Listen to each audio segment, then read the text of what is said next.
There. All right, ready? Mm-hmm. This is that's not good at all. Oh God, no. That's nasty. It's very nasty. God damn. Why do you Asians create the most dumbest shit? Yeah, we're just gonna start this shit live. The only time I caught the Holy Ghost when I was in church drinking. Like they're two dumb dudes. Welcome to the latest episode of Sarath and Chris's Movie Therapy Podcast. Live and in action. Yeah. And hold on. Terrible. You need church hands, man. You do. You got them black ass hands. Church hands. There you go. Look at that. Praise Jesus. Praise Jesus. Welcome to the latest episode of Sarath and Chris's Movie Therapy Podcast. It's your boy Sarath, aka Makazi. And your boy Chris Brown, aka Red Ford Delta. How's everybody doing out there? Well, I mean, if you're judging by our little setup here, you can see that we in the same room. Indeed. We decided to come on a little excursion to put in work on this podcast because we wanted to give a little different feel. I was calling this a podcast retreat in a sense that basically our focus this entire week that we're here is just work on this. Indeed. Yeah. Well, first of all, why you got sunglasses on? Because when you're as cool as me, the sun shines on you 24/7. Bro, you look like extra large Blade. Hey, I'll take that compliment. But no, I'm gonna take. I was going with the outfit, but I'm here, everybody. How y'all doing? Oh man, hating on my sunglasses.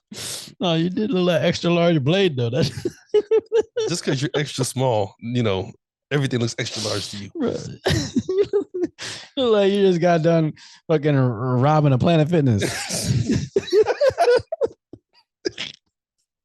Oh man. But yeah. I love it. Yeah, we out here in Georgia, just doing our thing with the podcast, just trying to get everything, situated and settled so that we can, start getting these episodes out for y'all to enjoy. And if you're hearing this, message now, it's because we've been recording for a while, working on our technique, trying to get everything going. So, it is what it is. That's what you call putting in work, Indeed. It's not what you see. It's everything that goes on behind the scenes and beforehand that work out. Yeah.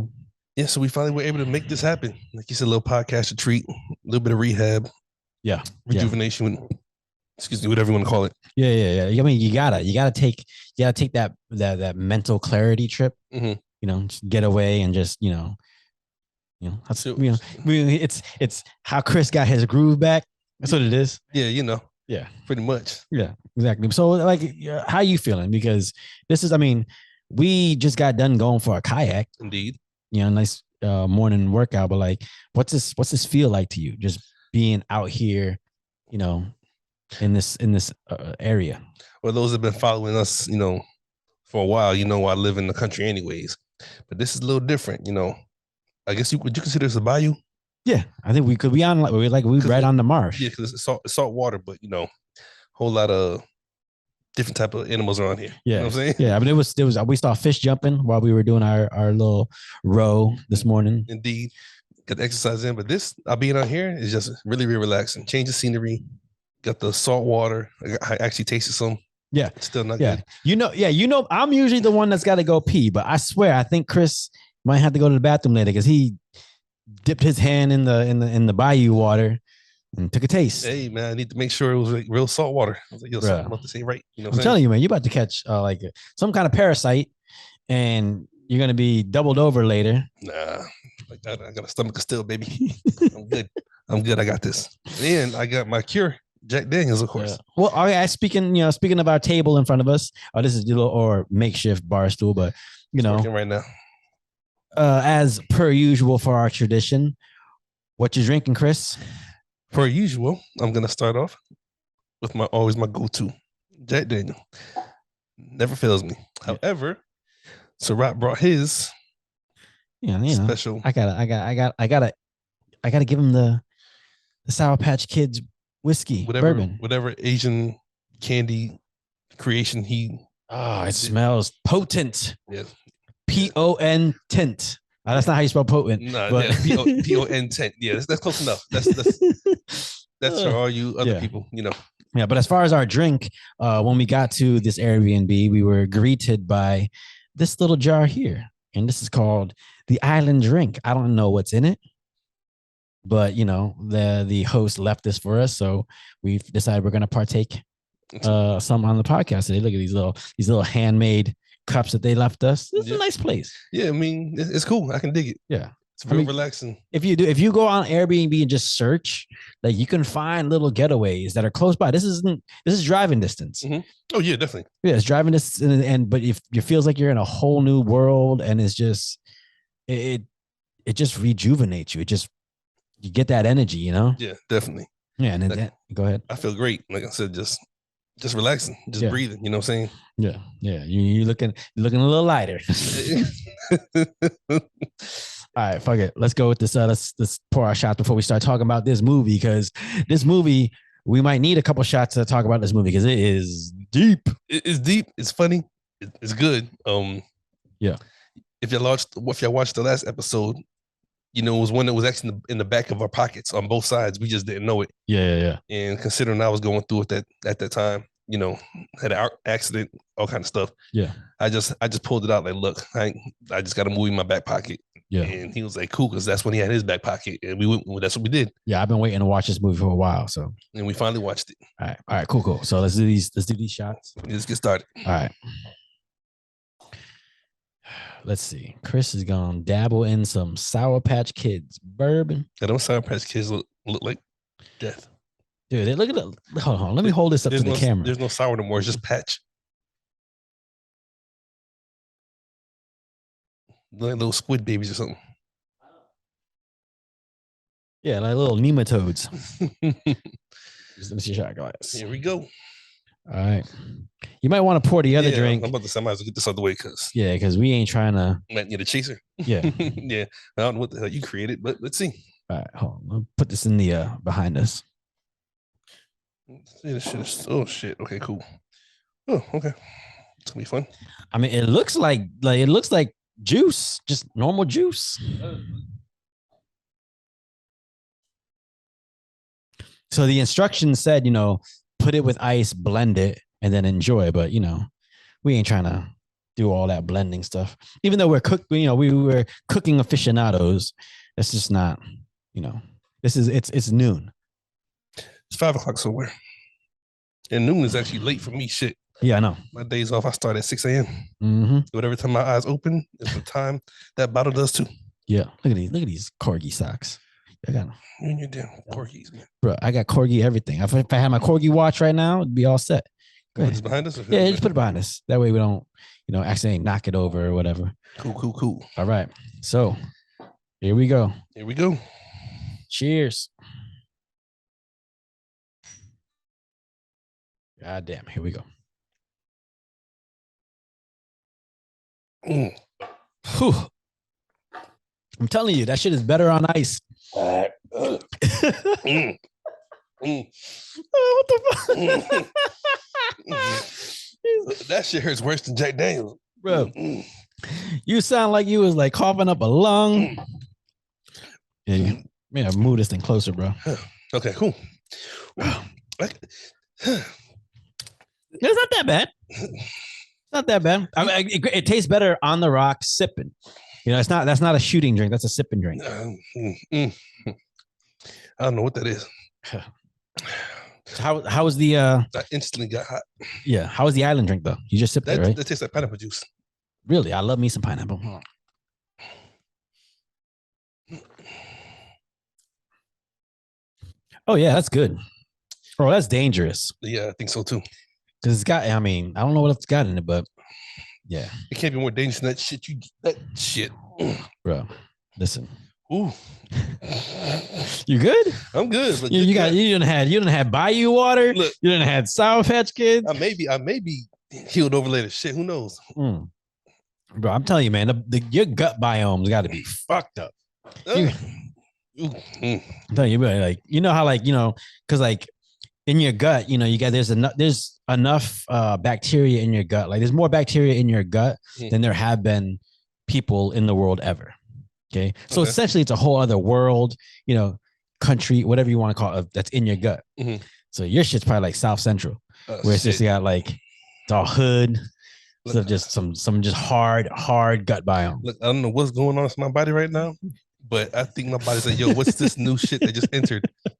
Like it's like the plague just entered and my body's fighting. Like, yo, get this shit out of me right now. COVID just hit the inside of my body. Bro. No, you know what? That's just delicious. I might have to put some on the rocks a little later. I mean, I feel the kick already, which is good. I love the kick. Yep. But shit.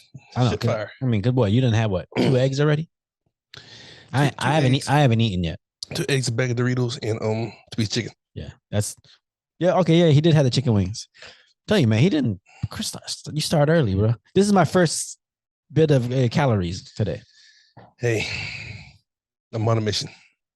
You about to fucking and I'm like, this is mini vacation, so fuck you. I'm enjoying myself. All right. Well, let's talk about some people who didn't enjoy themselves, and that was the main characters of this movie. Indeed, because they were on trial. So since it was your pick, let the folks know what movie you picked. The movie that I picked was The Trial of the Chicago 7 on Netflix. Yes, sir. Very good movie. Would you say all-star cast?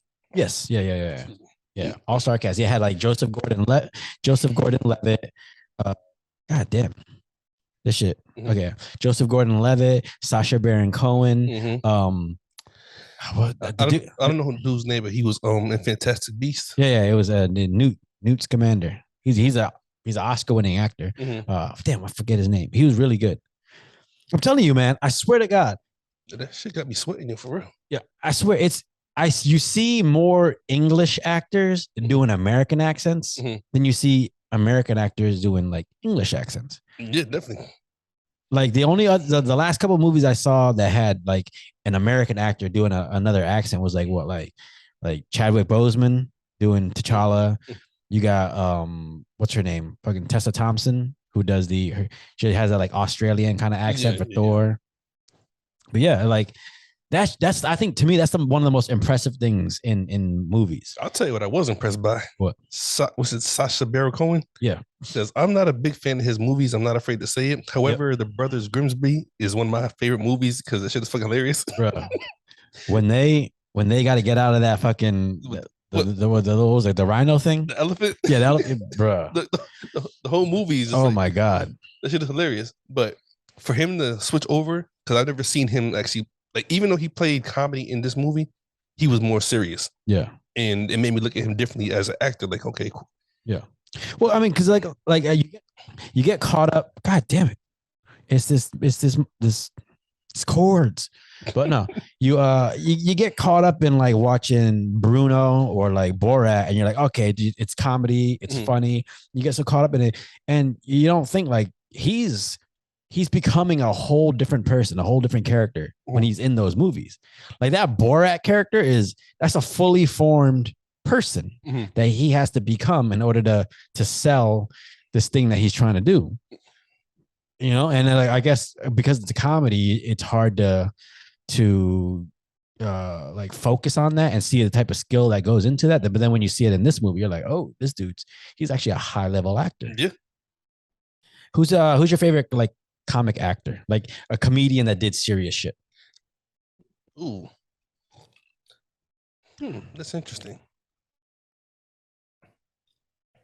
I can't think on the top of my head because most good. That shit is good. It's got a hint of coconut in it too. I tasted that just now. Yeah. But a comedian that's done something serious. Yeah. Like who do you have a favorite? I got a couple. It's not necessarily a comedian, but someone who's known for comedy. All of a sudden just blew your mind with some serious shit. I know I got one. I can't think of it right now. Bro, these seats are so small that like I'm gonna be fidgeting this whole time. I can understand how you feel right now, bro, because I'm already like trying to get comfy. I got posture, baby. But fuck your posture. You just got extra. You got extra like weight. Your center of gravity is holding you back. He got like all this back fat and pulling him back. No. Some hog mog over here and shit. Yeah. No. Bro, you got like a hunchback of Notre Dame over here. Nah, this is what you call military. Nah, you're like how to stand up straight. Nah, you're Black Quasimodo. That's what you are. Oh man, kiss my ass. Yeah. But only thing I can think of, which I didn't even see it yet, but I was curious about watching that spinoff of Saw with Chris Rock. Yeah. And the reason why I didn't watch it is because I can't see him being serious. However, but did you ever watch that show Fargo? is that the one with Ben Affleck? No. So Fargo is like, so you ever seen the movie Fargo? It's like a Coen Brothers movie. It's all in like Fargo, North Dakota, where there's like a murder out there in the winter. Got Francis McDormand, whatever. But they have a TV show for it on Netflix. I'm not Netflix, on FX, and like Chris Rock's in that, and he plays a serious role. Oh, okay. And still, but I got a few fucking. You ever seen what is it? 8mm? I think I heard that one. 8mm. It's 8mm or Final Cut. I think maybe Final Cut, but it's the one where Robin Williams. He plays this dude that works in a fucking in like a photo like development place, and like he steals the photos and starts like fucking like stalking people and shit like that. I think he's also in like I think he's in Insomnia too with fucking what's this dude? Who's Scarface? Al Pacino. Yeah, Al Pacino's in the shit. That's Christopher Nolan too. But then even then, like for me, the biggest one is Requiem for a Dream. Okay, yeah, I definitely heard that. So that's a Darren Aronofsky movie, and in there, Marlon Wayans plays like a junkie. And bruh, ever since I saw that movie about 20 years ago, ever since I was like, yo, why doesn't this dude do more serious movies? Like he's so fucking good. Really? Yeah. So that's why if you like right now they had that thing on the Fresh Prince reboot on Peacock. Yep. And he played Will's dad. Oh shit. Yeah. Like he's a dope ass dramatic. He needs to do more drama. Like I could see him winning awards for his dramatic acting. Oh, okay. You know, but it's just I think because people associate him with comedy that like you don't see him there that much, but dude is nasty. Cool. Yeah. I always for some reason in my head, I always want like I had this idea of like writing a movie about students hold up in a classroom as an active shooter is going on. And like these students are in the fucking classroom and they're, it's just conversations like what's going on in this classroom. And I had pictured him playing the teacher. I don't know. Okay. Interesting. Yeah. I gotta see more. I guess more movies. I gotta see how serious he was. Like I said, I can't take him seriously. Who, Marlon? Yeah. You gotta see Requiem for a Dream. It's crazy, bro. Like him, Jared Leto, fucking Jennifer Connelly. Like it's a dope ass cast, and it's all about like just junkies and like dude, the shit that happens with Jennifer Connelly at the party. That's all I'm saying. It's near the end of the movie, and she goes to the party, and you're gonna be like, oh fuck, okay. I mean, okay, oh shit, bro. We'll see what happens. Jared Leto gets gangrene in that shit. Fuck. Yeah, like, yeah, I mean, like, I would consider this movie an all-star cast. I mean, first of all, it's written and directed by Aaron Sorkin. And if you don't know who Aaron Sorkin is, go search that motherfucker out because that dude can fucking write. He's got my favorite quote as far as screenwriters. Because, like, I dabbled in screenwriting. I still want to screenwrite and shit like that. But he wrote this thing where he said, I don't write. He goes, when I write, I'm not writing for it to be read. I'm writing for it to be performed. So it's like you might read it and like, oh, this isn't that good, but it's not meant to be read like a book. It's meant to be performed. And I deal with a lot of people. I'm not going to say where, but I deal with a lot of people who write as if it's meant to be read and not performed. Because then you'll hear dialogue and you'll hear words used where it's like, all right, you just sound like you picked up a fucking thesaurus. And you wanted to make yourself sound smart by saying, okay, I can come up with this creative way of writing this description, but people don't naturally talk like that. So when a person talks like that, it pulls you out of the scene because you're like, why the fuck did he use that word? Yeah. Why the fuck is this person talking like that? That doesn't match up. So the movie. Did you like it? I did. Did you? Very much so. All right. So, to the point that I had a lot of work to do, and y'all know what I do for a living, and I was on time crunch. Makes knee pads. Yeah, actually, I was actually making knee pads. I was actually making yeah, I know what you was trying to do. That's funny. But I was on a time crunch and I had to get this stuff done. But I started watching the movie. I was gonna work while I was watching the movie, and I didn't do any work. The movie was so fucking good. I was so engrossed. Mhm. I was like, yo, this is yeah. And it's based on a true story. Yeah, and that's the reason why I had it in my back pocket is because, as some of you may know, I lived in Chicago for some time, and I've always loved learning about that city, just from documentaries, even the work I did there, just knowing other things about that city that people even know about that city that lived there their whole life. Yeah.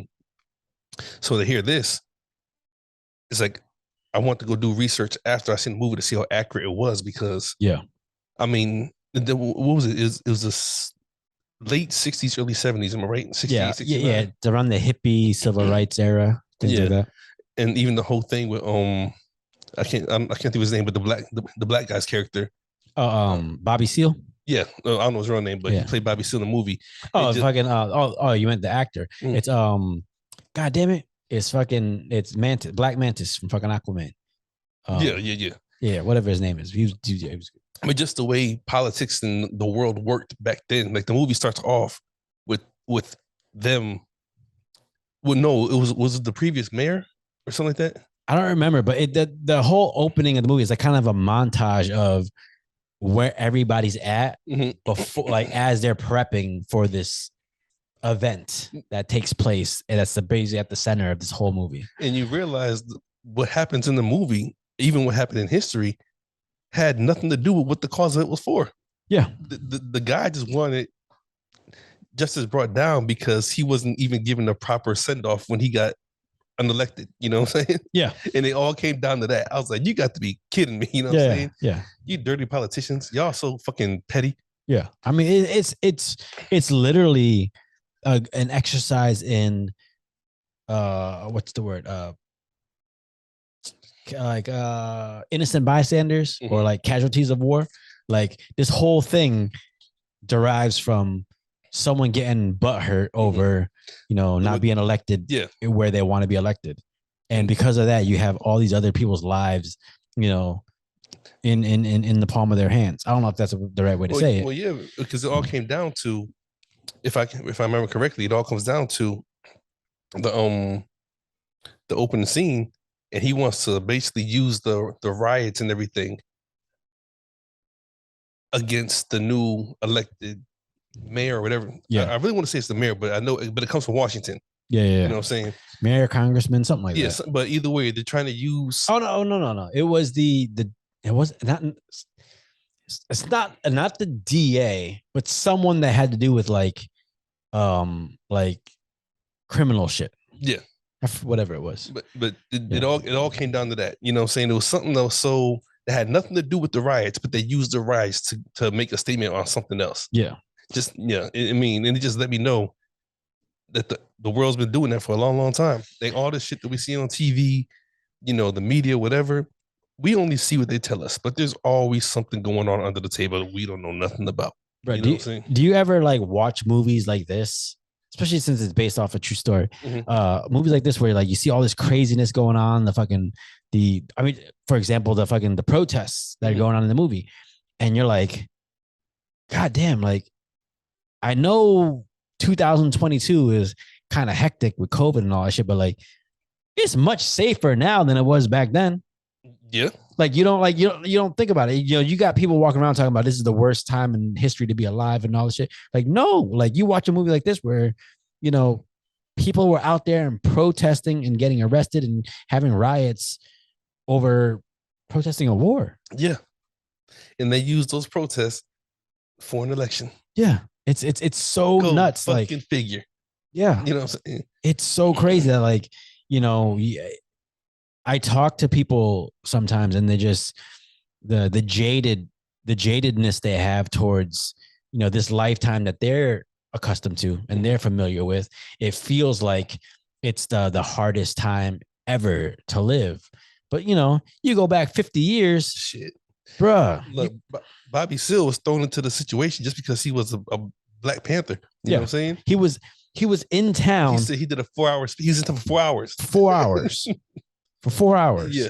But even not even him. Look at Fred Hampton. Yeah. Fred Hampton. So Fred Hampton was the he was the right hand man to Bobby. Am I right? Yeah, in the Black Panthers, and all he did was trying to stand by his friend and try to represent him in a way that helps him, because obviously he wasn't getting his just due or a fair shake. And his lawyer was going through surgery or sick or something like that. Yeah, and they wouldn't, and the judge was just like wasn't hearing it. Yeah, that shit was crazy. Look, this is why I hate fucking lawyers and judges.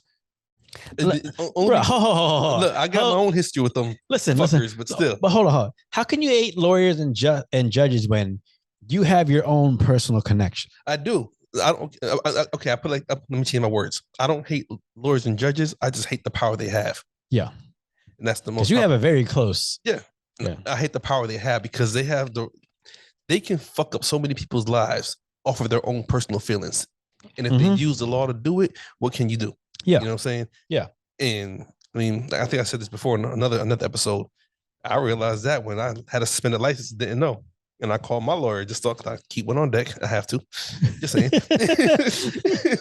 Hey, yo, Rufus. Some shit just happened. No, his name is Theodore. No, I'm joking.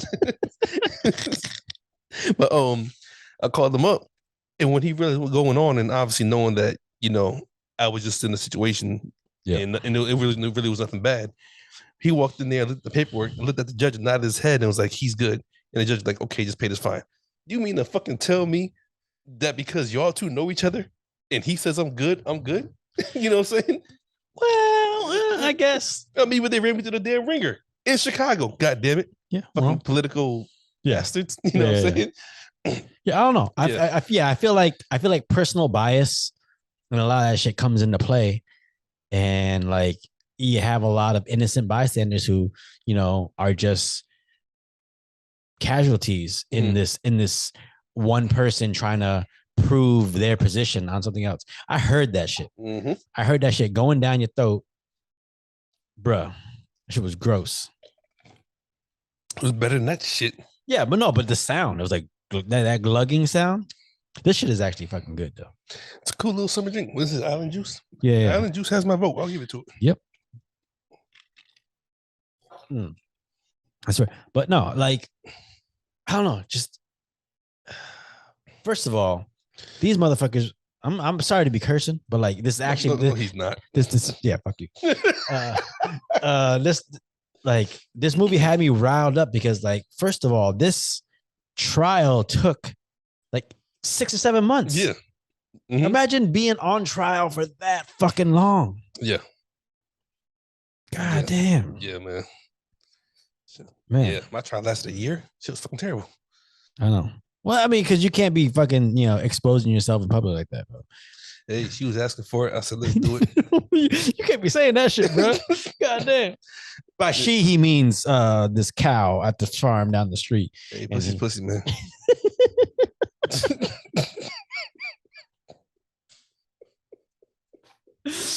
Bro, you about to get shit, bro, you about to go have a one night stand and get mad cow disease because of that shit.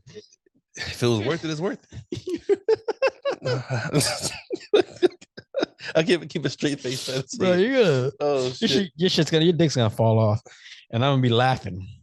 You're gonna be driving down the street and you're like, "Oh, what the hell fell off?" Yeah. Oh man, you're gonna yeah, but. Yeah, that shit gonna fall on the side of the road like a fucking like a McDonald's cup. No, I can't check that out the window. I need that. Yeah, I know, bro, but you're not gonna have any choice. Somebody's gonna fucking fall off, be rotten. Motherfucker, that's gonna look like fucking an air dried fucking sausage. Some women are into that thing. What? Some women are into that thing. Yeah, whatever. They love fruits. Oh, you like charcuterie? I don't know. What is wrong with that, I have no idea. See, yeah. I think I put my shit out. There we go. Yeah, there you go. Yeah, it's this. Okay, so it's different when we in person. Yeah, I know. It's just different. It really is. Yeah. I'm really trying to keep it together, but this shit is funny. Yeah. All right. So immediately when this movie started, like, what was going through your mind when you saw, like, what these guys were prepping for? Because essentially they were prepping for a protest. There was the Democratic National Convention was happening in Chicago, So they were prepping for a protest to happen right outside where the national convention was happening. Mm-hmm. And then it resulted in a riot breaking out. And which they talk about later in the movie. Yep. And then, some the main characters being arrested, and the whole trial is based off of who started this riot. Mm-hmm. Yep.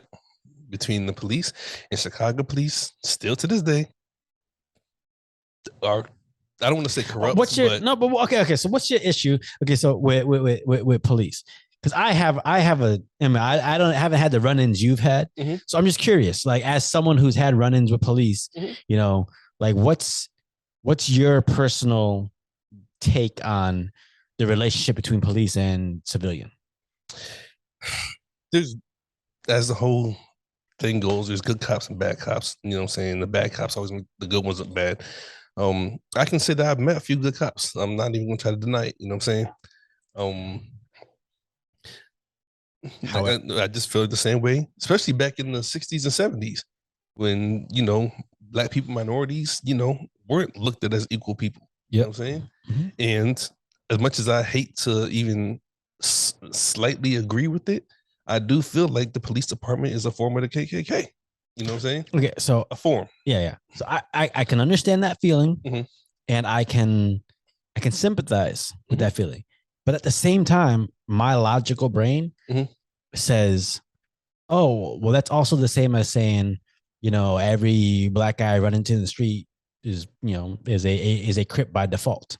I agree. And it's one of those things where it's like, for me, it's a hard pill to swallow for a lot of people, because a lot of people have had like bad interactions with cops. But it's like, if you look at that situation and say all cops are bad, then you can't get mad when someone says, "Hey, all black people are criminals." I agree. You can't get mad because you're using that same logic towards this one situation. So you have to keep that same energy all the way through. And you know what's so fucked up about it? Anytime I've had a bad run-in with a cop, it wasn't the white one. Really? It wasn't the white one. Just saying. Why do you think that is? I don't know. I mean, I try to always present myself respectful, and I don't want heat on me. I had enough heat on me. Shit, you know what I'm saying? I know. So if I got pulled over, my motherfucker gets a lot of heat on him, like at the doctors when he takes his physical. You don't need that shit from cops. What? Oh my God. Terrible. But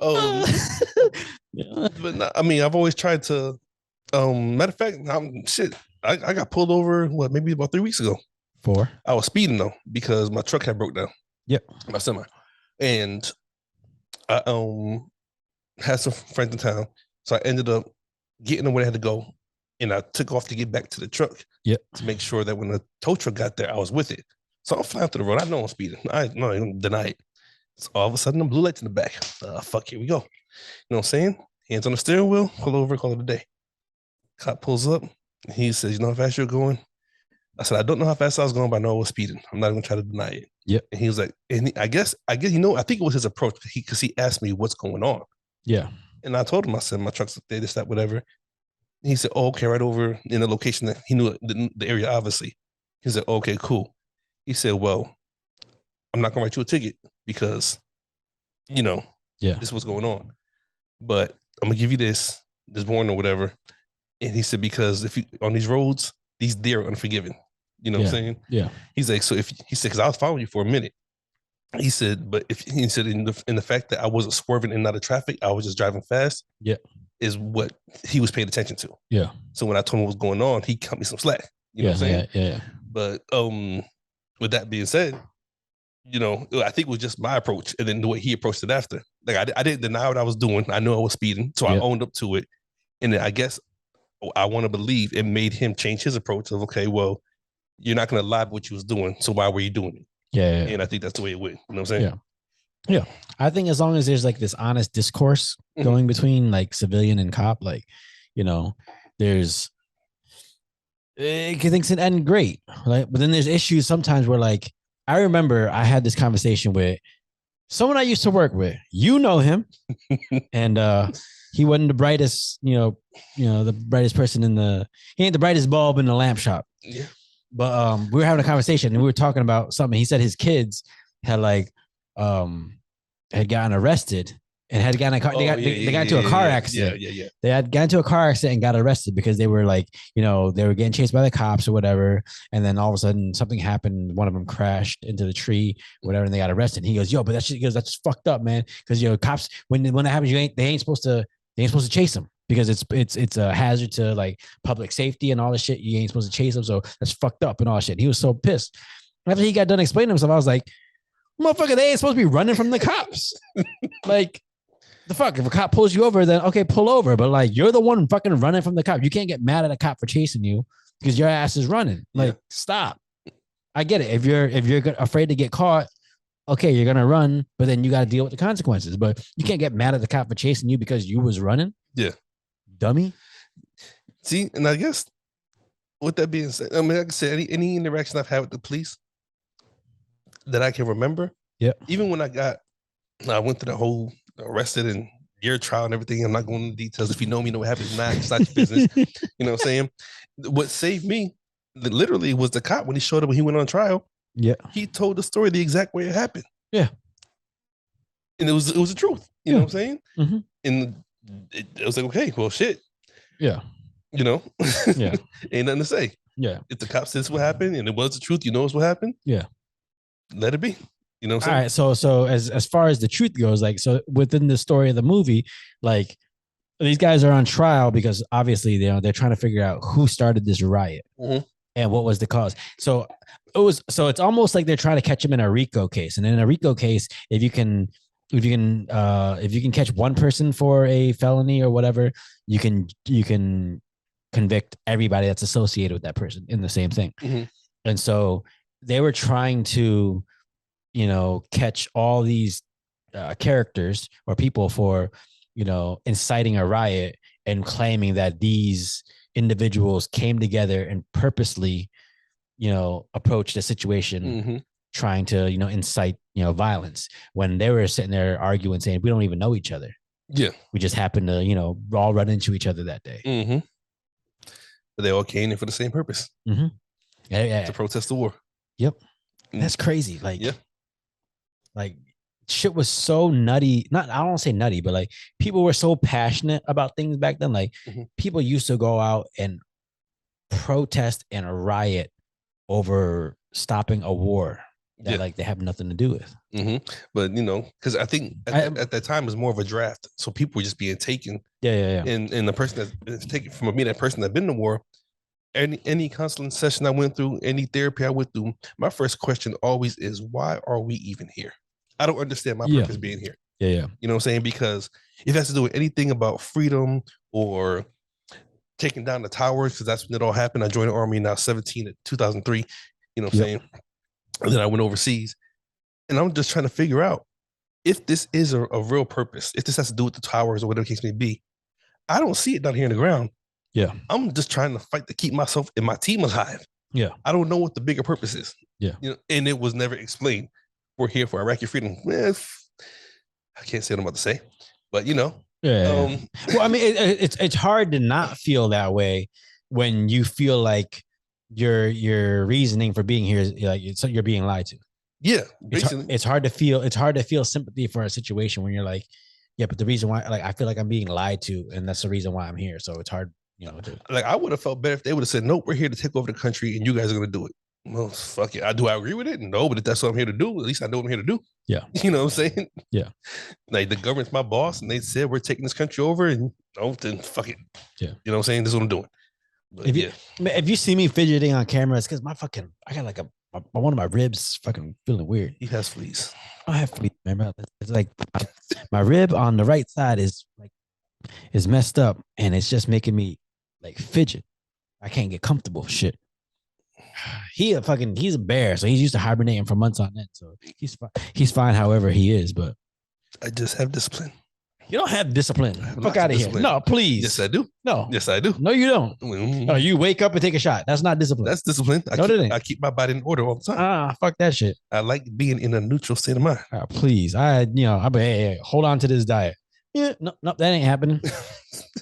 Hey, that's let me get these sunflower seeds. hey, sometimes it ain't bad. Yeah, but if you ain't supposed to take any calories, I'll tell you what, some Alabama gas stations, the fried chicken. Man. Yeah, listen, the other pork day, chops, catfish. The other day he walked out. Gizzards, the livers, man, it's all there. Listen, the other day he walked out of the bathroom at a gas station, and I kid you not, I wasn't even hungry. The grease was calling. I wasn't even hungry, but they brought a fresh pot of fried chicken out and dumped it in there, and it was under that golden light, and the grease was still popping. And I was just like, "Hey, stomach, make room for a thigh." I was like, "I got you, bro." You literally, you fucking pour that thing. All you hear is, oh. Look, if you would have saw what I saw, you just did the same shit. I don't give a damn. I ain't never seen chicken with a halo before. You ever seen chicken with a halo? Yeah, man. This is the Lord's chicken. Yeah, it felt like it. Yeah, I know you bit in that shit. Had the Holy Ghost. Look, I bit into it, and the grease popped out the side. Oh yeah, it was good. Oh, but no, could you? I feel like the main characters couldn't really understand or fathom why they were on trial. Maybe they did, but they just felt it was like unfair. Like why am I on trial? And like we didn't start this. Mm-hmm. And that's what I can agree. They didn't know where they were on trial. I mean, they knew, but it's like we didn't do it. Yeah, so they're all about trying to prove the fact that we didn't start this. Yeah, you know what I'm saying? Yeah. What's crazy? So, what do you think of Joseph Gordon-Levitt, who I think is a fucking dope ass actor? He played the DA for the government, and you could tell like he's a very righteous and like he cares about justice. So like you could see almost like his uncomfortability, like because he's essentially told, "We're not here to get the truth. We're here to win." Yeah, yeah. At the very beginning of the movie. Yeah, and it's like, oh man, like what? I hear about that sometimes with lawyers and stuff like that, and it's like, no, your goal is not to get justice or to get the truth. Your goal is to win. And that just boggles my mind because there's lives at stake. You know, you hear all those stories about people being incarcerated for decades and they didn't do anything. Yeah. Yep. Well, what would you ever do in that situation where somebody told you like, hey, that feeling you got right now, you need to fucking quell that shit because we need to come out on top. I know you don't feel right about it, but we need to come out on top. You should look like Bikini Bottom over here. Well, you're a squirrel. Attention span gone. No, really, I'm observant. In the middle of a question? No, well, you didn't say shit. But I was about to. No, whatever. It's like, fuck out of here. How would you feel about that? Bikini Bottom over here. Like, okay. Fuck out of here. You did it. I'm an artist. I'm an artist. My attention goes where it needs to go. All right, Eric Badu. I'm sensitive about my shit. But, well. Don't ever do that again. Oh man. Hold on, wait. Since we're going hold on, time out. So in the Asian community, who's y'all Tyrone? Is it like not Jim Bob, Dim Sum or something? But you better call Dim Sum. No. Because Black is Tyrone. Yeah. Who is it for y'all? I don't know who it is in the Asian community. It's got to be like, I don't know. Mr. Chin? I don't know. What they call Mr. Chin. Maybe in the back. Call him. Could you imagine could you imagine if like the Isley brothers were Asian? Oh God. Oh, la, da, da, da, da. Mr. Chin. Well. Oh God. That is terrible. What is something's wrong with us? Oh man, I need more drink. Fuck it. That's what I'm drinking. Fuck it. Yeah. Oh shit. Yeah, pour it. But yeah, you doing another full shot? Yeah, I'll do a shot. All right, cool. But so yeah, like what was the question? I don't even know. I really don't. I was thinking like, wait, what are we talking about? Yeah. I was thinking I was gonna be slick and pulling it back, but I was like, yeah, I completely forgot what I asked. It was something I remember you said, how would I feel? I guess was it incarcerated or something not okay, well, let's go with that. Like, how would you feel knowing that like you're approaching a situation where you're about to be incarcerated for something that you have no idea? Like you 100% don't feel like, hey, I didn't fucking do this shit. Look, that shit, that's a sucky ass feeling. I've been through it.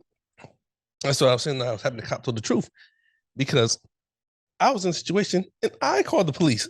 Like, hey man, shit ain't right. They played the recording in court, and they was like, yeah, he sounds like he's calm. He's thinking like, yeah, I'm in a situation. Yeah. Why are y'all coming arresting me? Yeah. You know what I'm saying? I called you. Shit, because I needed help. You know what I'm saying? So yeah, it's a sucky ass feeling when you know you're going through some shit and all you did was either try to do not necessarily the right thing, but if you did whatever you did and did it in a peaceful manner, like it wasn't, your intentions weren't to hurt anybody. Yeah. You know what I'm saying? And you still get the short end of the stick, so to speak. Yeah. You know what I'm saying? Just because of how you look? That too. Yeah. You know what I'm saying? So yeah, I did that. But what was going through your mind when that happened? I'm curious because like I'm not gonna sugarcoat this shit, but I haven't gotten into much. I got a little trouble, some trouble, but like for the most part, I'm pretty straight laced kind of kid. Mm-hmm. So I don't know what that situation feels like. So like, what was going through your mind when you're sitting there going, "Oh shit, I'm about to go on trial for some shit that I know like." Wasn't my intention. I don't know how these people see it, but that was not my intention. Yeah. Honestly, at that moment, I felt powerless because that whole thing, like one thing I gotta, even though the internet is so fucking, you can find anything, truth or a lie on the internet. Yep. It actually helps you to research a lot of things. You know what I'm saying? Right. It might lead you down some wrong roads or whatever, but of course there's still books and people still read those. Just saying. So the reason why I say I felt powerless is because when I was going through the court system and everything else, say I don't wish to be a lawyer. I don't wish to be a judge. Yeah. But I wish I just would have known more about the law. Yeah. Because then I can combat it on my own knowledge. Yeah. And that's what I'm saying about the internet. Yeah. You can find out just enough. But it depends on how much you really want to know. You got to do some real digging. Yeah. You know what I'm saying? Well, I mean, you know, when it comes back again, like say, for instance, in the movie, Bobby Seale, who's a lawyer or wasn't present, and he kept trying to say, like, hey, I don't have representation and I am legally obligated to have representation here. And the judge was just shutting him down. Like, hey, there's a lawyer sitting right next to you. Use him. And then every time he brought something up, he goes, oh, you don't have a lawyer here. You can't say nothing. And it was just blatant racism. Yeah, oh yeah, definitely. Just blatant. I mean, even that part of the movie where definitely. When he said take him in the back and do what needs to be done. Yeah. Everybody's listening to what happened. Yes. Look, if that part of the movie is accurate, what the flying fuck? Yeah. You know what I'm saying? I saw that, and the whole time I was thinking, I was like, yo, did this actually happen? It had to have. You can't put something that fucking egregious on screen unless something remotely close happened. Yeah. You can. Motherfucker came back gagged up. And handcuffed. Yeah. And everybody's looking at him like, oh shit. Like, and then he walked up, like Joseph Gordon-Levitt walked up and was just like, we need to give him a mistrial. Yeah. You can't fucking do this shit. And then the judge was like, am I getting it right that you're accusing me of, being racist towards a black person? Because you're the first person who's ever accused me of that. And the other lawyer was like, well, count me in as the second. Yeah, for real. You know what I'm saying? That shit's crazy. Not just like, man, just living in that time, man. Yeah. The idea that a person who's in a position of power can use their own personal biases towards someone and just ignore what's the facts in front of them. Yeah. Nuts. Yeah. Crazy. Fucking nuts. Crazy. And there's people out there who are itching to get that position, whether they were bullied as a kid, whether they were a high school bully and they never amounted to anything. So the minute they can get a chance to get some more power again, they take it. Yeah. Like just the idea that people can exert this level of control over someone else who's in a vulnerable state just for a simple reason of I can do it. Yeah. It's fucked up. Yeah, yeah, definitely. You know what I'm saying? And what have you always told me? Just because you can do something doesn't mean you should do it. Yeah. You know what I'm saying? Yeah. That's a life motto I live by. Just because you can do something doesn't mean you should do it. Because there are a lot of people out there who will see an opportunity arise, and just because the opportunity is there, they'll take it. And they don't realize that like not every opportunity is fruitful. sometimes those opportunities arise because it's like the universe testing you to see what kind of self-control you got. Yeah.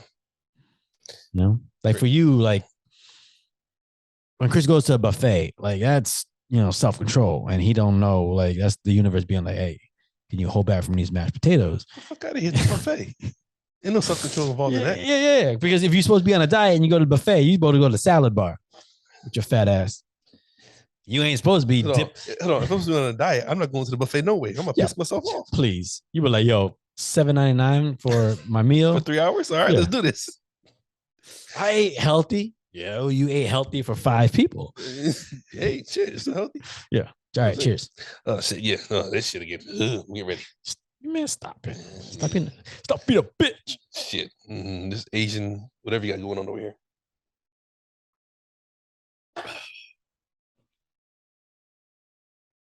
For a guy who is a functioning alcoholic, the fact that you got to chase that, man, listen. It's just terrible. Maybe you're not as hard as I thought. The only thing hard on Chris is his head, because he's soft everywhere else. You got a hard head. Yeah, I know. But you're all jiggly everywhere else. No, I'm yeah. I'm solid, baby. Hell no, you're like a wet trash bag. Oh God, I'm pulling. You see a whole lot of Chris's on the side of the road during the autumn when people cleaning up their leaves. Look, that look like Chris. That look like Chris. I'm hefty. Yeah, exactly. Exactly. You're not fucking. You're hefty. You're not fucking moving me. I don't care who you are. I'm solid. Exactly. You're hefty, and that's the reason why they call them trash bags hefty, because they're like they can't call it Chris Brown, so they call it hefty. Nah, I'll tell you like I told our homeboy. Look, every bit of this weight, I can move it around the way it's supposed to go. All right, I take pride in that. Shit. I'll lift the car up if I needed to. Just saying, I've done it before. All right, but yeah, so all right, so these guys are on trial.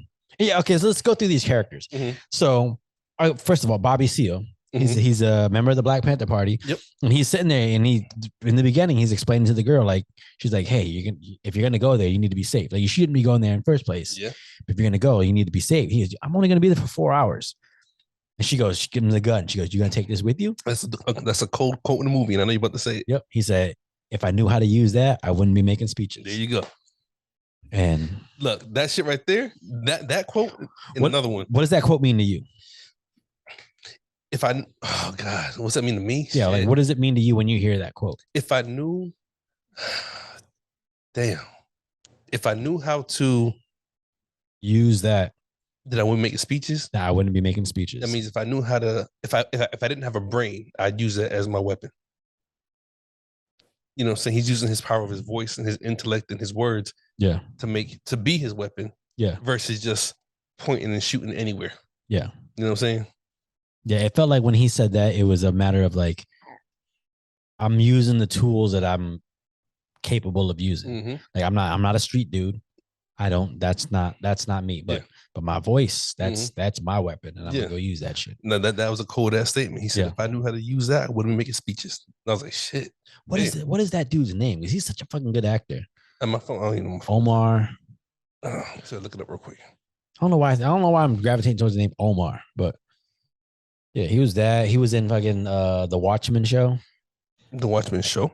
You ever seen the Watchmen, the movie? Yeah. So they had a TV show on HBO. Matter of fact, since you got HBO Max now, you should watch that. The Watchmen has got Regina King.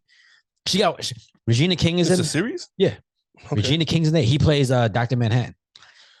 Really? Yeah. But fucking Regina King has one of the best vigilante superhero names I've ever heard in my life. Okay. Like they need to, man, little black girls need to dress up as her for Halloween. But her crime fighting name, Sister Night. Come on. Okay. They wouldn't even show it. Fucking ass wipes. Fucking Sister Night. That shit is dope. Man, okay. God damn. Just put fucking Aquaman in. I did, but see, it's not shit. See, you got bad fucking internet. No, that's what you get for having a track phone. Hey man, I gotta stay off the radar. Yeah. You know, I come to places like this to bury people. No, let me stop saying this. Sleep with the fishies. Hey, man, you see how that water rises at night? Bro, when I went out there this morning and the shore was popping, I was like, "Ooh, this is nice." We're literally on like a bayou, like the tributaries are going through. So this morning we went kayaking on the tributaries, and it was real nice. Okay. Shit, that's why his name is fucking Yaha Abdul Mateen. Mateen. Yeah, Yaya. It's called Yaya Abdul Mateen. Okay, there you go. That guy. Yeah. Dope. All right, so yeah, that's his. Okay, so what about Joseph Gordon-Levitt's character? I don't remember the name, but he was essentially he's the DA. I actually had respect for him because he was hired to do the job that he wanted to do. Yeah. But in the end, he was just like, I'm gonna do my job because this is what I'm required to do. But at the same time, I'm not gonna give you everything. You know what I'm saying? Yeah. I'm required. It's almost like a lawyer defending a known serial killer. Mm-hmm. But your job is to defend him, even though you know he's a serial killer. Yeah. You know what I'm saying? I want to. There was some TV show I watched. I forget. I forget who was in it. It was a black TV show. What's more this? Yeah. It was a black TV show, and like I remember the dude. He was a lawyer, and he was defending some guy. Oh, the one 50 Cent produced. No, regular TV. No, it was regular. This is old. This is, okay. I want to say it was almost like it's not Martin, but it was like one of those kind of shows. But the guy was supposed to defend the dude, and like some shit happened, and then him and the defendant got into an argument or whatever, and all this shit. And at the end, he tells me, you're fucking guilty. Like you're a fucking murderer. Mm-hmm. Like, why am I gonna, put all this energy? He goes, yeah, I know I'm a killer. I know I'm a murderer, but but you didn't even fucking try. And that's the shit that fucked me up. Is like, you didn't even try to fucking see if I was innocent. You just assumed I'm a killer and I deserve what I get, And it's one of those things where like Joseph Gordon-Levitt's character was like, all right, this is my job. But at the end of the day, he wants justice. And it doesn't matter. And he's just like, it doesn't matter what side of the line he's on. At the end of the day, he's for justice. Yeah. So like that at the end of the movie, when he stands up and when they're reading the names of all the fucking those soldiers that died in the war, which is what they came there for in the first place. Yep. Because that's one thing they try to get across in this movie. And if you're not paying attention, you get caught up in the trial, but you forget like the whole thing they're trying to say is like all this is going on, and it's going to distract you from the real reason why they're there. And the real reason is because there are innocent men and women dying. Yep. Because of this war that we don't need to be in. And as a prior service soldier, I felt that part of the movie. Yeah. You know what I'm saying? Just like, I mean, but it was different than how it was when I went to war. Because like I said, they were drafted. Yeah. That's the craziest shit. You know what I'm saying? They were drafted. Like, hey. I know you got kids. I know you got all this shit, but your oldest son is coming. Yeah. You know what I'm saying? And shit, for what? Yeah. You know what I'm saying? But, what would be your reason? Would you give a reason like, I can't go to war? What would be your reasoning? I'm like, I'm impotent. You need motherfuckers with testosterone over there. I don't know. That ain't me. Nah, my ego won't let me do that. However, see that. No, I'm gonna be real. My ego wouldn't let me do it. You know what I'm saying? Your ego wouldn't sit there and be like, yeah, I'm gonna do whatever I can to stick by my family. No, okay. Or would you give a different reason? Or your ego wouldn't let you tell people, hey, I'm shooting blanks. Look,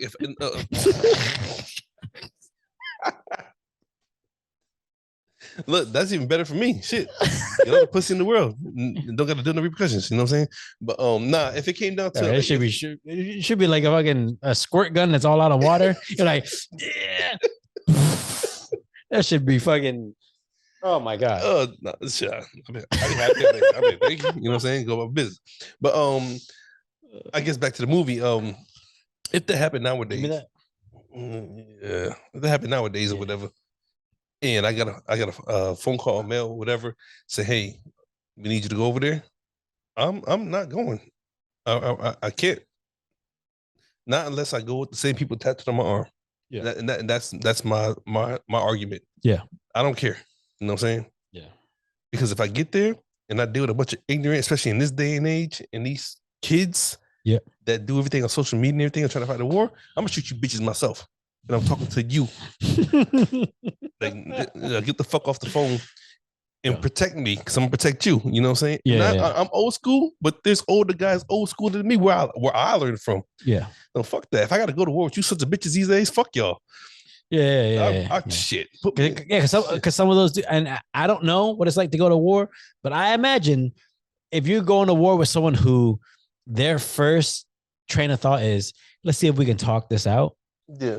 Like, I respect that point of view, but if you're in a war, that's not the guy you want next to you. No, I feel like, remember Bad Boys?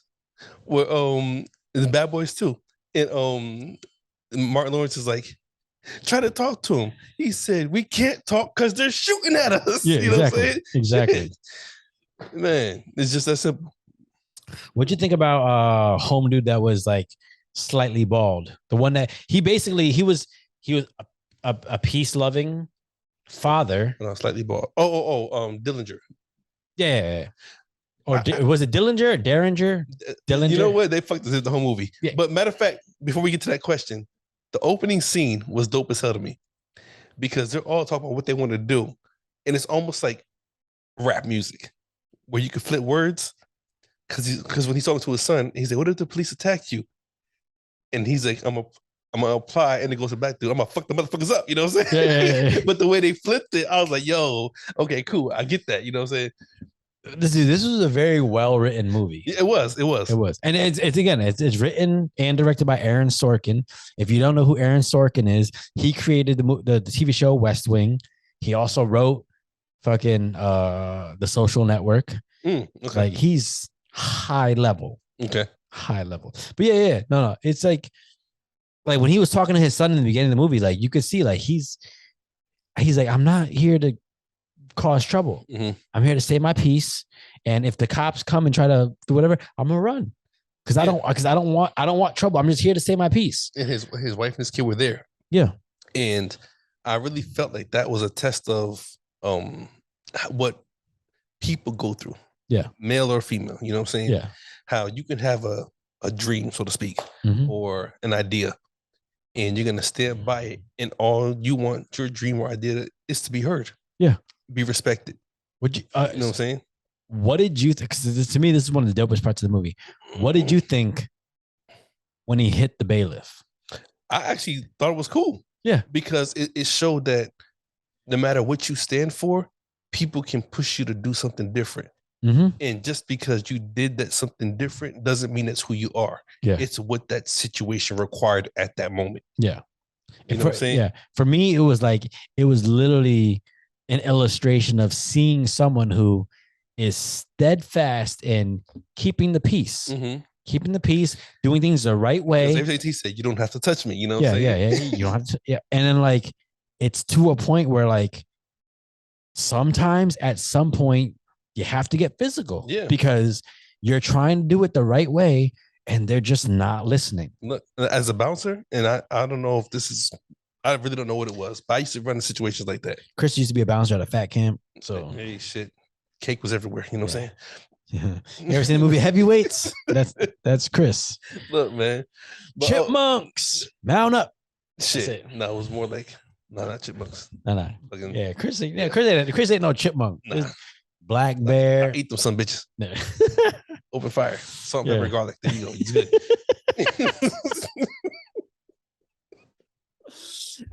but no, I used to be a bouncer, and I mean, I'm a big guy, but I'm not the biggest guy, and I know that. Yeah. But my job is to protect everybody in this vicinity. So I ran into a situation. I'm ready for whatever. I have to be. Yeah. But at the same time, I want to keep it peaceful. Yeah. So yeah. Your job, like, your first thought is, all right, de-escalate. Yeah. So it's like, if I run into somebody bigger than me, which I did a couple times, it's like, okay, tap them. And the same thing. Hey, don't touch me. Okay, cool. But I see you addressing the situation. It's gonna get ugly. And since you're asking me not to touch you, I can't touch you, but I'm gonna get in the way. Yeah. And when I can't say what I did was right, or because I really don't know. it happened to work, so I guess it was right. Yeah. But I'd step in between, like, hey, I know you're mad at this person, but talk to me. Yeah. Talk to me. Yeah. You know what I'm saying? Yeah. And this has nothing to do with it, but like I completely respect the way you approach situations, which is why I've always said if I ever got into a position where I needed personal security, like first person I'm calling is you, because I know for a fact that you can de-escalate a situation and keep everything in order so that everything functions and if it doesn't properly. I'm gonna fuck the motherfuckers up. Yeah.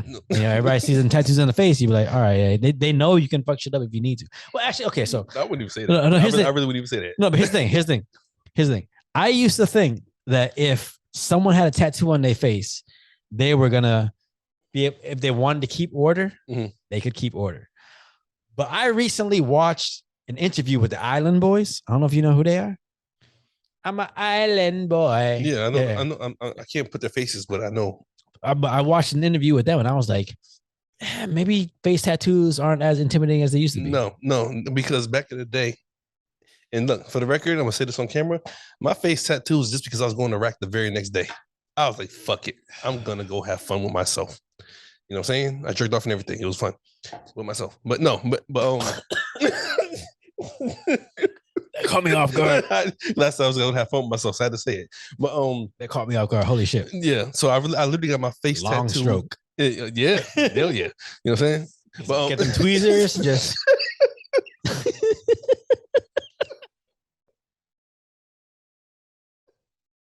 Bro, what the fuck is wrong with us? I don't know. What the fuck is wrong? Oh my god. Oh man. But yeah. When I got my face tattooed, I was literally going to Iraq 6 hours later. And I was like, fuck it. And because I really had just to be honest, I didn't think I was coming back. No. I really didn't. You know what I'm saying? Dude, some of the stories you told me. So a few years ago, I want to say 8, maybe 10 years ago, there was this story about, soldiers over in the Middle East, defaming bodies. Dead bodies, like I think they were peeing on the dead bodies and that. And people threw a fit. Like they're like, yo, I know you're in war and all shit, but you don't gotta act like that. And I understand that whole they want you to be the bigger person. Like we have to set an example. But then some of the shit you told me about what goes on over there and then some of the shit you run into, it's kind of like, I don't know. Sometimes you gotta show. I don't want to say it's a show of force. But it's almost like fighting fire with fire. Yeah. Because some of the shit that they're doing to U.S. soldiers that people don't know about. It's like that thing with the dog that you told me. Oh yeah. Crazy. I'm not gonna go into details here, but like when you told me that story, I was like, oh yeah, okay, I get it. I'm not gonna judge a soldier for what they do over there. Sorry. No, I mean in war, and I didn't understand this. I'm not gonna say this person's name. But he was the most laid back, coolest person in garrison. And he said it. He said, when we get overseas, you're going to see a different side of me. And I thought it was joking. Yeah. No, whatever. But then when we got over there and I saw that different side and I understood that different side, I was like, I get it now. Yeah. You know what I'm saying? Every situation requires you to be a certain way. Yeah. In the end of the day, you got to deal with your own decisions. That's what it comes down to. Yeah. Well, it's like Dave Chappelle says. Sometimes you got to be that lion so you can be the sheep you really are. And that's when you're in that situation. Sometimes you just got to be that lion. Yeah. It's crazy. Yeah. So. All right. So Sacha Baron Cohen's character, he had the second best quote in the movie to me. Okay. So I had to pee. So just. Go tell the people what your thoughts on his character is before we get into the quote. Here we go for a commercial break. If you feel like no, listen. Drink this fucking whatever the fuck this squid juice is. Yeah, I don't know. Okay, but yeah, to the movie as we're talking about Chicago 7, Trial of Chicago 7. I had a connection to it because, like I said, I lived in Chicago for some time. I wanted to learn about it. I love documentaries. I love knowing that Al Capone story.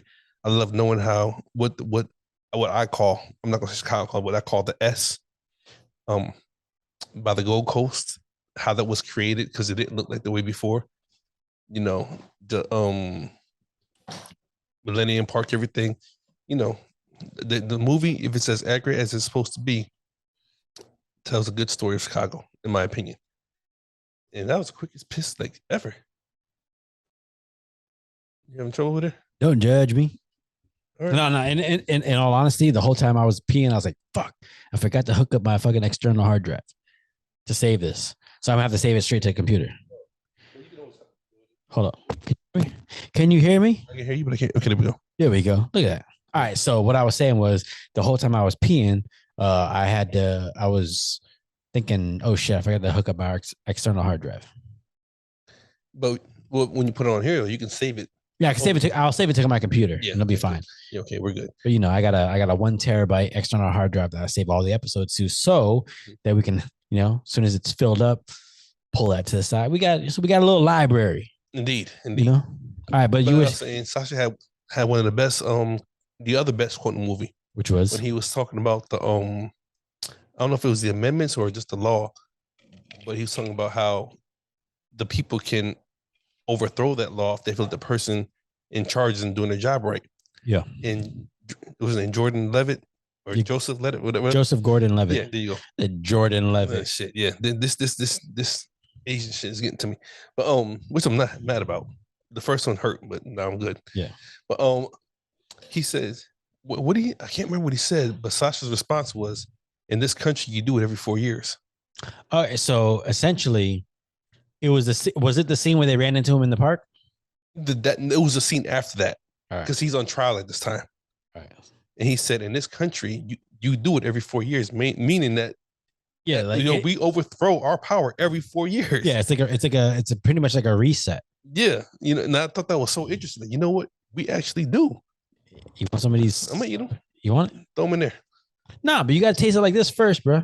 You just got done peeing. You wash your hands? Yes, I wash my hands, motherfucker. Okay. Take that shit. Same. First of all, this motherfucker tasted bayou water about 2 hours ago, and he's worried about pee. I know what bayou water can do. No, you don't. Pathogens. You ever heard of pathogens? It creates life. Oysters, fish. Oh, fuck that. Your shit about to be fucked up. You about to. You ever see Alien? When the alien comes out, the shit you gonna. No, if it comes, if it happens, it's gonna go up there and kill you next. Nah, fuck that. You gotta have a hermit crab living in your asshole. There was one of your fucking kayak. Yeah, 2 of them. Yeah, so we familiar. We good. You're the one that's foreign.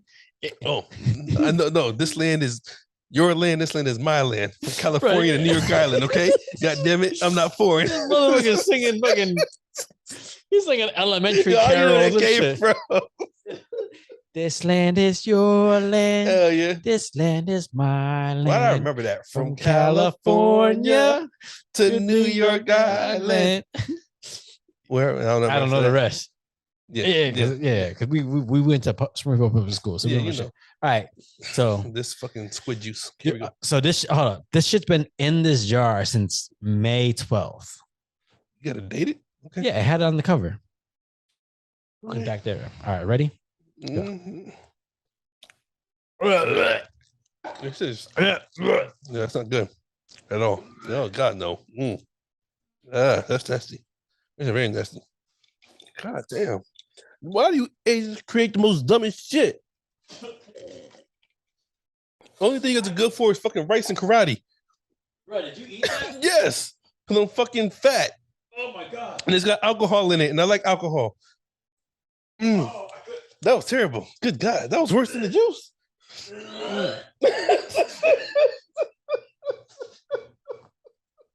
Oh God. Oh.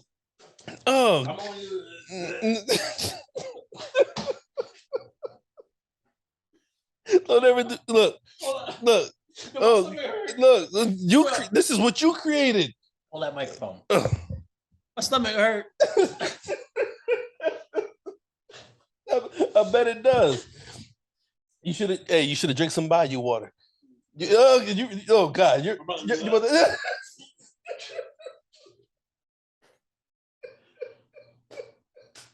your eyes are red and they're bleeding. Oh shit. I'm about to throw up, dude. I'm really about to throw up. Oh God, no. Seriously? Oh God, he's throwing up. This is terrible. You guys hear this? Goddamn. You guys hear this? Where the water? Oh, God, in the refrigerator. Go brush your teeth. You know what? I think there we go. Yeah.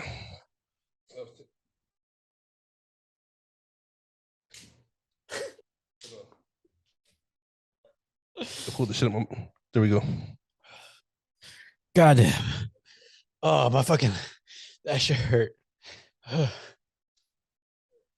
Oh, that fucking shit. Hold on. Oh, yeah, I don't hear you though. There you go. No, we good. Talk. No, hold on. There you go. There you go. God damn. Holy shit. Oh yeah. Your eyes are fucking crying, bro. Oh my God. I'm sober. Shit, I bet. I'm completely sober right now. I bet. God damn, that shit. I ain't been this sober since I kicked that girl in the face. Oh, whoa. It was an accident. We don't talk about that. No, I'll talk about it. It was an accident. Oh God. Your boy. It was an accident. Your boy was trying to do a backflip off a wall and slipped. But oh my God. I'm literally completely sober right now. Look, I can see it in your eyes. Yeah. That shit is fucked up. All right. Go. Oh my God. Never again. Go get you some salt water. No, fuck that. Never again. Never again. Yeah. Put that shit away. Yeah, the juice. The juice is good, but not the meat. Put that away from me. Throw this shit out. Yeah, that's bad. Oh my God. Oh my God. All right. So yeah. It's making my head hurt. Sacha Baron Cohen's character. Did you, I mean, just from an acting standpoint, did you expect him to play this kind of character? No, honestly, because he's so, I'm so used to seeing him play some outrageous, just over the top. Yeah. I don't know if you want to call it homophobic or just outlandish. Yeah. You know what I'm saying? Some outlandish. So even though I felt like he still stayed true to himself, like when he showed up in court with the robe on. Yeah. What are you wearing? Yeah, like I thought that was him. Like I don't know if that was like what really happened, but if that was him being true to his character of his movies, then okay, cool, I get it. You know what I'm saying? All right, but so I mean, what do you think? Because he talked about his motivation for doing stuff like that. You know, why he was doing his stand-up routines on the weekend and all this shit. Like, and his motivation was like, you know, we have the cameras. The cameras are here, like they're listening to us right now. Like we can take this moment and actually get across what we're trying to say. So like, oh yeah, you know, because his other side was stand-up comedy. Doing, okay, I got you. So his whole thing was like, you know, they're not listening to us, you know, when we're trying to say what we need to say. So now that the cameras are on us, we're gonna fucking keep their fucking attention. And when I listened to that, I was like, okay, like sometimes I missed that, but I got you now. Well, sometimes you see people who do outlandish stuff on camera, whether internet, TV, whatever, and you think, okay, they're just looking for attention. But when I saw this, I was like, okay, no, maybe they're not looking for attention. Maybe they realize I've got your attention, so now I'm going to keep it because I'm trying to say some shit that I need you to hear. Not everybody, but some people are trying to say some shit that they know you need to hear, and they're going to do whatever they can in order to keep your attention so that you can hear it. Yeah. That's crazy. Oh, bro, that fucking Sour Patch. Oh my God. Yeah. I feel like that shit fucking zapped me out of like reality. Yeah. It's I'm literally I don't feel like I did 5 minutes ago. I really don't. I feel like all of this, the alcohol, completely just. Well, that's what happens when you throw up when you're drinking. But I didn't throw up. I just dry heaved. Oh, okay. Dry heaved, a little bit of like saliva, but no. Get you a bag of chips. I will, but like, it's just the fact of like. No, your buzz is gone, isn't it? Yeah, completely. It sucks. Yeah. You need some more island juice? Probably. No, you can have the rest. Because after this, I'm going to get me a bottle. Yep. But yeah. All right. So now that's Sacha Baron Cohen, the actor. What do you think about his character? What do you think about his character's motivations?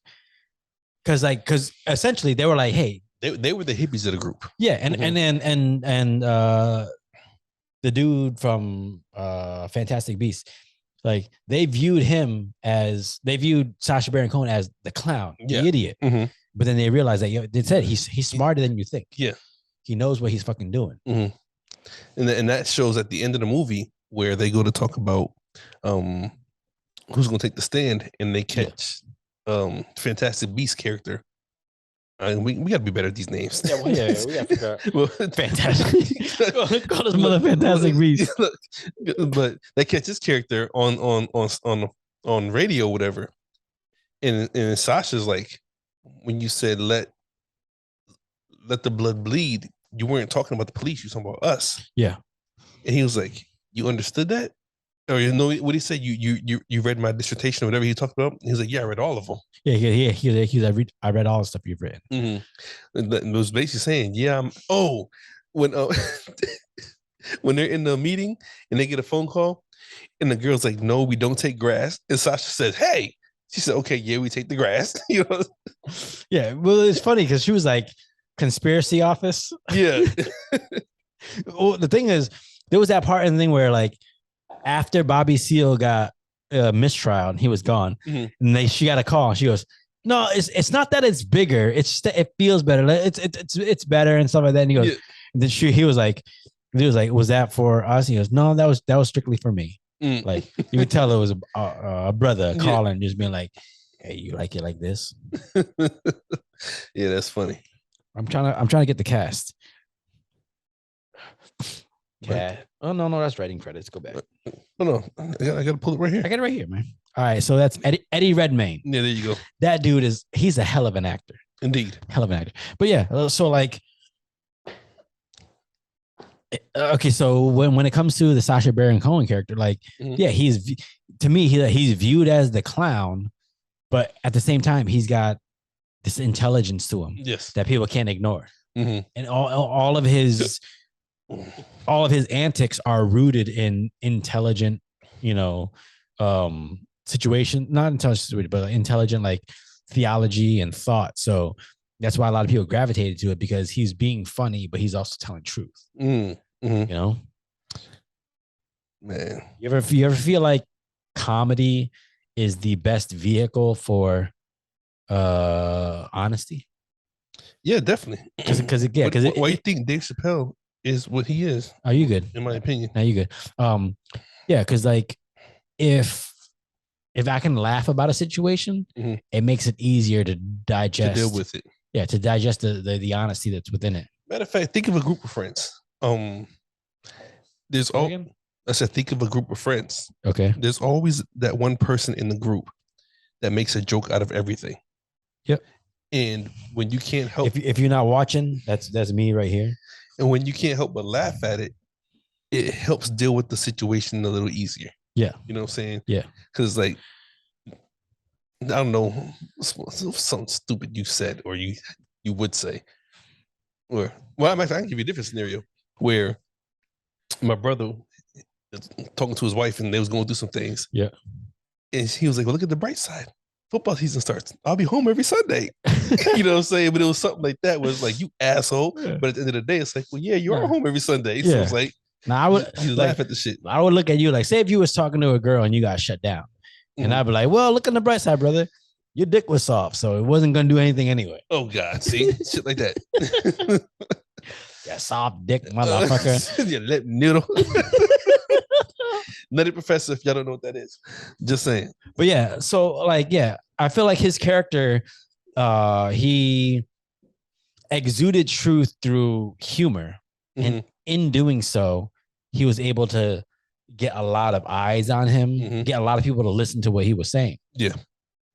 And in juxtaposition, you had Eddie Redmayne's character, who was very like by the book and like straight laced, to the point that when the lawyers needed to go do meetings, he was with them. Yeah. But that, I didn't realize that. That was crazy to me. Part of me was like, oh, maybe they did this for the movie because he's such a high level actor.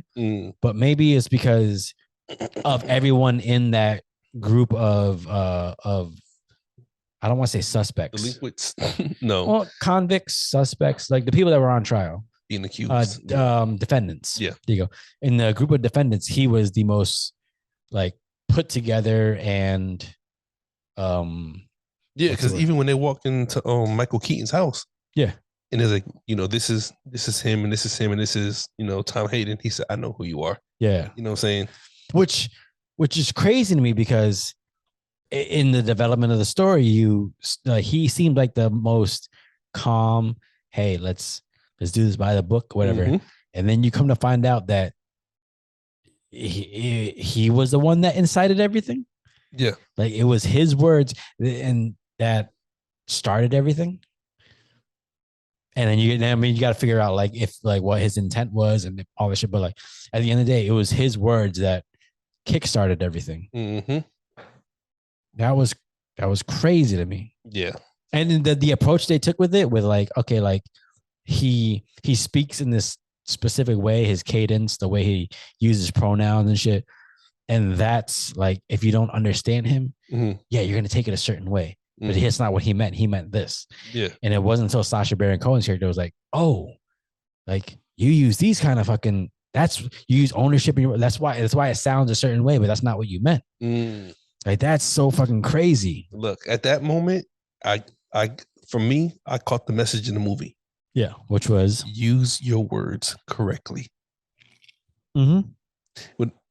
Whatever you're trying to say to get across, whatever, use them correctly. You know what I'm saying? Yeah. Make sure your tone is right, your words are right, the cadence of it is right. You know what I'm saying? Because it's all gonna hit differently. Yeah. Just the simple fact of saying, "Yo, fuck you, man." So, you know what, man, fuck you. Yeah. Same words. Yeah. Totally different how it was addressed. Yeah. You know it's like saying, this little Asian motherfucker until you say, hey, this motherfucking Asian. It's gonna be two different things. Yeah. But no, like, yeah, it was crazy to me that like he seemed like the most calm and put together person out of the entire bunch. Mm-hmm. And then all of a sudden you realize like, oh, he was the one when he let his emotions take over. Mm-hmm. And I don't know if he incited the riot, but it was he had the last words before the riot kicked off. Yep. Whether he meant to do that or not, that's for you to figure out when you watch this movie. But yeah. I mean, you've seen that before, right? You've seen somebody who is usually the most calm and relaxed person get to a point where they feel like they're the one who has to step up and take action. Oh, definitely. I'm very, very cautious of quiet people because why? They're usually the one that's paying attention the most, and you don't know what they see, what they're hearing. Yeah, because they're quiet. Yeah, they're not in the mix. They're in the mix, but they're not. Matter of fact, I was watching a podcast with Ice-T. He sit back in his banging days or whatever because he didn't drink or smoke. Yeah. So whenever he walked in and there was another set sitting there, he found the guy that wasn't drinking or smoking. That's the guy to watch. Mm-hmm. You know what I'm saying? Yeah. Because he's watching just the same way I'm watching. Yeah. You know what I'm saying? So, but I mean, and the thing is with Eddie Redmayne's character, like his reasoning behind, for lack of a better term, flipping out, to me was completely justified. Oh yeah, definitely. He saw his boy get clubbed over the head by, for simply just telling, hey, well, he's a kid. Yeah. We'll get him down. Like, you guys don't need to come over here and do this shit. Mm-hmm. I mean, it's, man, like, and that's at the crux of it all. It's, okay, what incited the riot? Was it the clubbing over the head, or was it Eddie Redmayne's words? Because if his boy didn't get hit over the head and wasn't bleeding like crazy, he wouldn't have reacted the way he did.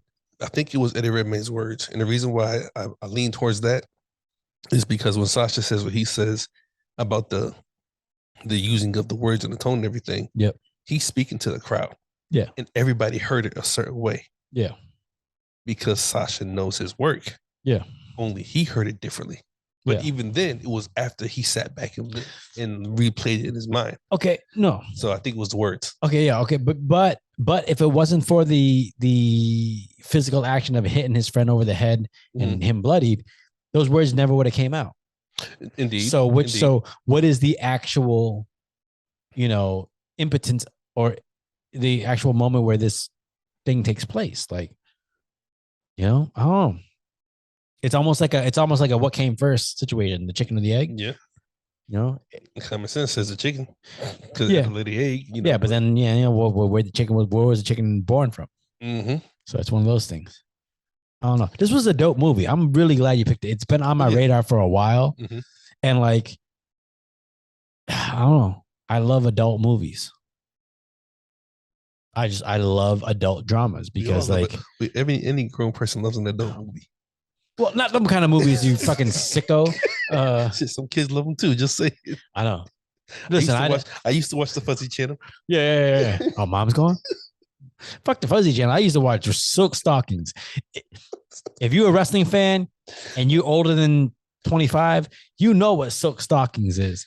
That motherfucker, man, that done jaded my whole perspective on women and men. Yeah. But I fucking great movie, bro. Yeah, this had, in my opinion, a good amount of comedy with a whole lot of real. Yeah.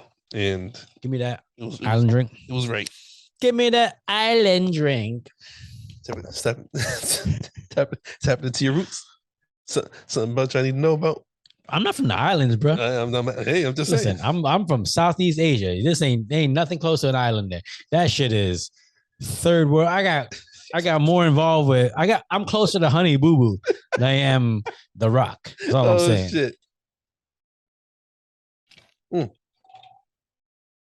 There's a little bit more. You want it? Pedal beats at the bottom. Yeah, sure.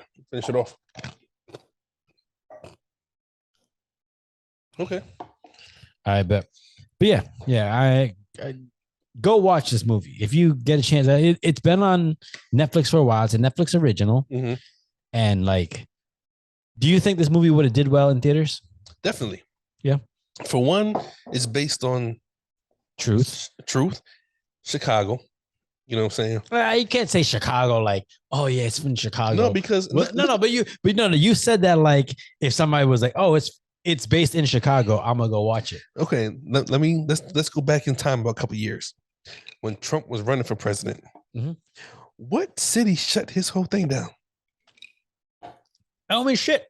What the fuck you mean it don't mean shit? Because Chicago in politics, Chicago and DC, in my opinion, are right tied into. I think Chicago and DC are more tied together than New York. Okay, but people aren't reading a story because the story is based in Chicago. They're reading it based on what happened in the story. So I'm just saying, you said Chicago, like this is a reason to watch the movie. I mean, and hold on. And before I go into any details, I'm one of those motherfuckers that will watch a movie based on Boston. If it's in Boston or San Francisco. Yeah, kiss my ass, motherfucker. So that's so kiss my ass, motherfucker. I'm gonna say it again. You know what I'm saying? Fuck you, Chicago ain't as good. So that's all I'm saying. That's all I'm saying. Bill Russell, not Jordan. Bill Russell. You can have Jordan all you want. Paul Pierce, this motherfucker got stabbed and still came back. Paul Pierce can't grow facial hair. So? Patchy brothers need love too. Look, I can't talk shit because I'm from Massachusetts, but it is funny. You know what I'm saying? Paul Pierce, he ain't Jesus. Look, Paul Pierce ever meet you, man, don't smack the shit out of me. Yeah, you know what I'm saying? Yeah, Paul Pierce ain't Jesus, but he's more Noah. Could be Noah. Paul Pierce, you Noah. Okay. I don't know what that means. Yeah, I don't know where to go with that. Bro, I gotta pee. Again? Yeah, this is all I've had is liquids today. You done had like snacks on snacks. Yeah, I told you, snack all day long. So what am I talking about here? Advertising, what are we doing? But yeah, thank you guys for tuning in.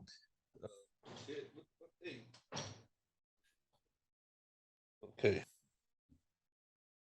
No, there we go. Yeah, for going with us on this journey.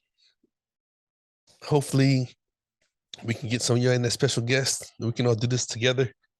You know, voice your opinions, tap in, because as we always say, we're idiots. This is just our perception of movies, and at the end of the day, it's always about what can we learn to do better, to be better, to live better, just to be a better individual. You know what I'm saying? Shit.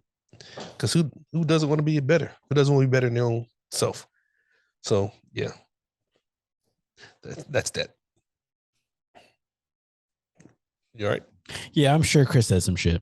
Yeah, just some shit. Yeah. All right. So final thoughts on the movie. I liked it. Like I said, if I could take a quote from the movie or take something from the movie. Before you go into that, you got to just say what, because we're going to go into our final thoughts after. But so did you like the movie? I did like it a lot. You would recommend it? Indeed. Hell yeah. Same here. It was very engrossing. And the fact that it's that engaging and most 80% of it takes place in a courtroom is fucking dope. So, yeah. All right, yeah. And so what's your final takeaway from the movie? As I said a couple minutes ago, use your words, even though it's old and cliche, use them wisely, use them carefully.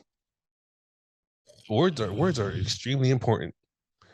Because words can dictate feelings. Everybody thinks that feelings and emotions are, I guess, where it's at or what makes you who you are. But somebody can say the wrong thing or whatever and just fuck your whole day up. Yeah. Whether it has something to do with you or not. Has that ever happened to you? Oh yeah, definitely. I've woken up and just felt like I was just sitting on top of the world. Like I just feel good. And then come across somebody that feels the total opposite. Yeah. And even though they're not directing their whatever they're feeling towards me, when I'm done with the conversation, I don't feel good no more. Yeah. You know what I'm saying? Yeah. So how do you counteract that? Because I feel like that happens more often than not. Like how do you combat that so that you don't go down a spiral? I think it's basically everyday activities, everyday exercises. You know how they say, practice makes perfect. Yep. Yep. When you position yourself around positive vibes, positive people, positive movies, positive music, whatever, then you can't help be a positive person. So when you get hit with that negativity or whatever else somebody's going through, you understand that's not your negativity. And you have enough positive in you to fight that negativity. Yeah. When they say birds of a feather flock together, shit, most people stay together. You know what I'm saying? Mm-hmm. They're all fucking miserable. So I think if people practice what they really, really want to be, whether it's happy, healthy, fucking whatever it is you want to be, if you practice those type of things, when the other part of the universe wants to hit you with that bullshit, you're well equipped enough to fight back to it. Do you feel like you practice who you want to be? I do. Or do you feel like you're successful at it? No. No.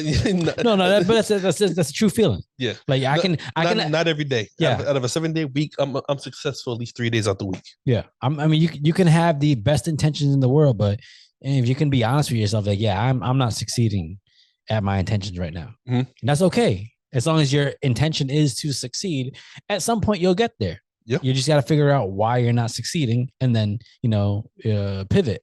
But I think some people egotistically will just feint the fact that they are succeeding when in reality they're not. It's just like, yo, live in your truth. I'm fucking hold on. Never mind. Hold on. Hold on to that. No, because I hate the way that's said. What, live in your truth? Yeah, I hate the fact live in your truth. No, live honestly. Because the reason why I hate that the way that's said is because some people will look at you, and if you express your feelings, they'll look at you and go, all right, well, that's your truth, and this is mine. When I'm looking at the situation, I'm like, no, that's not my truth. That's reality. That's what happened. Okay. Your truth is you twisting it in order to make yourself feel good about it. I'm not worried about feeling good about it. This is reality. This is what happened. This is honestly what happened. Yep. And then I have to make my peace with that. But some people will twist reality so that no matter what happens, it falls in line with what they think. And they'll ignore pieces of it in order to make themselves feel better. Yeah. So that's why I don't like saying my truth. I like being like, all right, this is honesty. Interesting. That's what's up. Yeah. But I like the movie too. Like it's a very very well written, very well acted drama, and it's got some hints of some humor. But at the end of the day, it's just a really good movie. Indeed, it's just a really good movie, and it's really good acting. It's good. I'm really glad we watched this. So am I. So yeah, there you have it. There you go. Trial of Chicago 7 on Netflix. Netflix original, written and directed by Aaron Sorkin. All-star cast. Chris Brown's pick. In all honesty, I was surprised that he picked. I thought he was going to pick Madea. You love yourself some Madea. You used to live. Look, if I 20 minutes from Madea. Look, if I didn't pick like a drama, my go-to movie is a cartoon. Yeah, it's going to be a cartoon. That's my go-to. Yeah, but I was so fucked up, like mentally and physically. Yeah, I picked the movie that I had been wanting to watch for so long. Yeah, and I was like, I can't think. I don't even feel like searching, do whatever. Fuck it, see what happens. Yeah. But anyways, that's this latest episode of Sarath and Chris's Movie Therapy Podcast. It's your boy Sarath, aka Makazi, and your boy Chris Brown, aka Red for Delta. And we out. And I need to go get a buzz again because now I'm gone with it. He threw his up. I didn't throw it up. I need some more Jack Daniel. I didn't throw it up. Yeah, we do. We need to go make a trip. My body don't know what to do right now. It's like, yo, I'm not used to this. I'm like, not me either. All right, cool. I bet we out. All right, cool.